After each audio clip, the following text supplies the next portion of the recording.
On the program today, we talk sports, as the point has often been made that where sports lacks the means within its structures to effectively resolve sports-related disputes, seeking redress from the ordinary courts would be inevitable.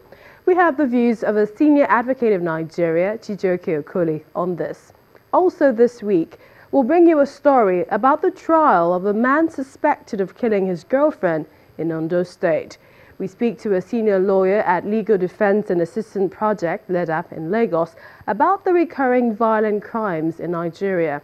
Plus, this week we ask about the Miranda rights born out of 1966 Supreme Court decision in the historic case of Miranda versus Arizona, declaring that whenever a person is taken into police custody, he or she must be told of the Fifth Amendment right not to make any self-incriminating statements before being questioned. Well, does Nigeria have anything similar? Hello and welcome to this episode of Law Weekly. I'm Millicent Walker. As sport has grown over the years in terms of commercial value, there has been a corresponding growth in sports-related disputes. Well, this increased commercial significance of sport means that the stakes are higher than ever before. Not only are they heightened expectations from the on-field performance of sportsmen and women, there are also increasingly significant off-field obligations on all those involved in sports. Well, my guest today is a senior advocate of Nigeria and the founding partner and principal at Delphi Law Advisory, Chijioke Okoli. I started by asking him about the avenues of resolving a breach in procedure or agreement, looking at football.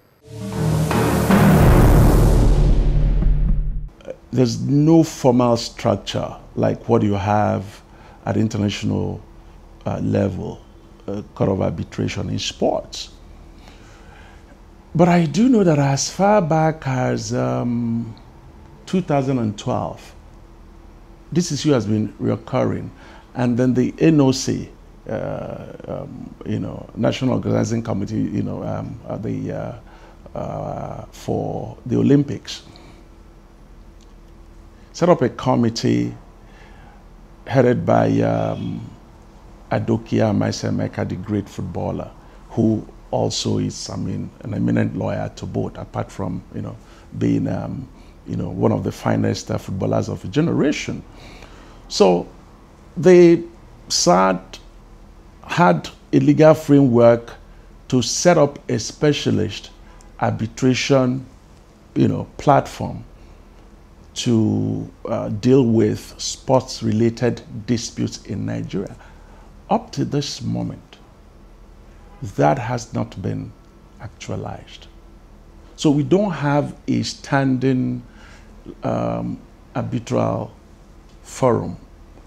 But be that as it may, nothing stops the stakeholders when they have a dispute to empanel arbitration. You don't need, arbitration is more like a private dispute resolution process because the government is not involved. Once you're talking about the regular courts, then of course you're talking about the government because, the judiciary is one of the three arms of government. So it is, from the very beginning, people in the sporting arena have never felt comfortable with taking their dispute to the regular court. In your opinion, do employment disputes represent a good number of football issues in Nigeria? Yes, but the problem also, you have such disputes, but a lot of them go under the radar. Now, between clubs, of course, it's standard because a lot of Nigerian football clubs are, they're not financially stable. So frequently you have issues where they will not, they're not paying the players their agreed salaries and are being owed. So inevitably, that's a dispute situation. about the welfare of players. We've had a list of coaches who have gone without pay. I mean, some footballing greats like Samson Siasia, Sondo Lise, and the late Stephen Keshi. Is this a thing of the past? And if such were to occur again, can they sue if they're being owed, players or coaches now? Oh, no. Basically, you see, when you are in the game, you are bound by the rules. As we all know, FIFA frowns at taking footballing dispute to the regular arena. So, but the aggrieved party, like a coach who has not been paid, easily go to CAS.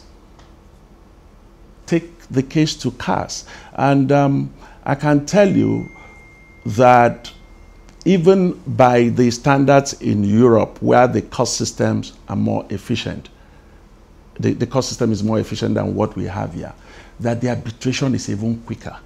The 3-year minimum rule implemented by the LMC on the NPFL, Nigeria Professional Football League players, some have argued against it while some have argued in favor. Whereas the rule is to enhance contractual stability as well as players' welfare, others say that it limits them. What do you think? Well, for me, we have to look at what we call the policy consideration first. I agree. Is a recurring problem where the clubs do not always meet their contractual obligations. Fine. But which is a very important consideration in addressing the problem of the question. But now, does the larger public policy consideration, public policy in terms of something that, goes beyond the individual rights as to the game, the industry as a whole. When you do not have the stability that a player will come today and move off, it totally destabilizes our league as if it is not destabilized enough by other factors. I mean, before, I actually was, one of those who advocated that we had to, take steps to build some stability. Before, what you used to have, some player, you're having a league game to play, and then your player has gone with some scout to Europe to be, they're hawking there, and there's no sanction.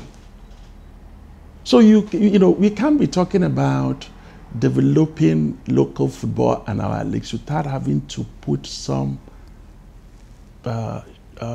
some measures in place for that stability. Now, if a player, like I've adverted before, is owed, there are mechanisms.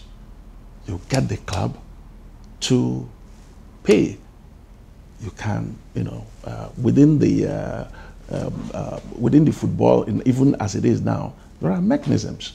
You can sue the club, take them to arbitration, and get them to pay.